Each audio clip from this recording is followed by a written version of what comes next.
All right, today is Saturday, July 31st, and it's time to review the monthly portfolio performance and any changes that I've made to it. So let's get right to the computer and take a look at what we've got.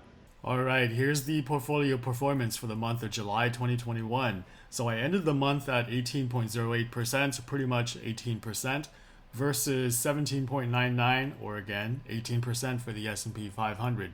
So we're up neck and neck again, and it's no surprise. So there were two main reasons for that. One is that my energy holding, which is in the ETF XLE, the S&P 500 energy sector, did really poorly in July, and it really took the portfolio down with it.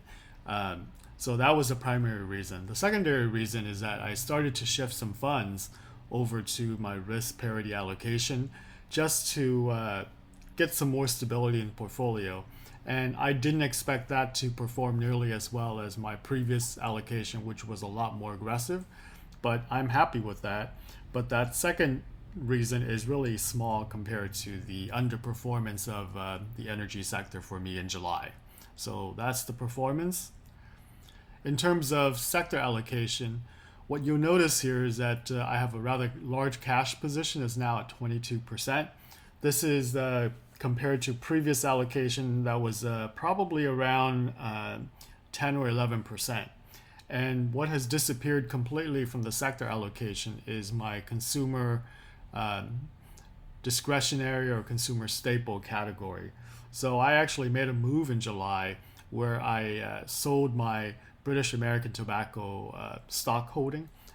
It made up quite a large part of my portfolio, and I took a very small gain on it, so I think it was about 5% in the end.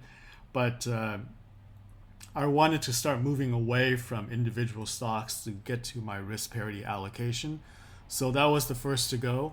I will have to say that I'm going to miss the dividend that I was getting from that, which was almost 8%, but it is what it is.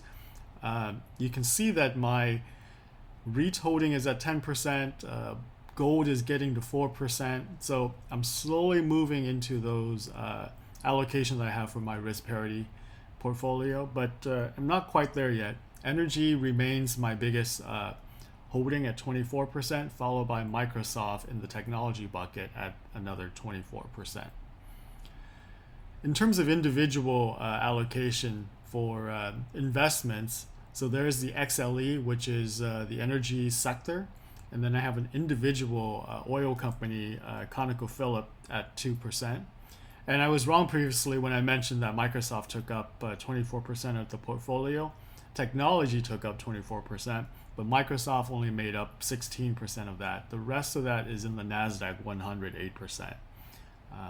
So aside from selling British American Tobacco and increasing my allocation to bonds and a bit of gold, there's not a lot of changes to the portfolio at this moment. I don't know what I'm going to do with the cash.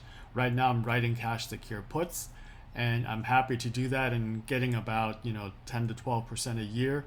But at some point I'm going to redeploy that cash into that risk parity allocation and start tilting the portfolio towards that. So in any case, that is the update for July 2021.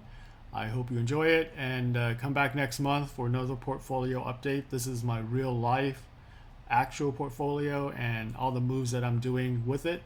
So if you find it useful, check back, give me a thumbs up. Really appreciate it. Thanks.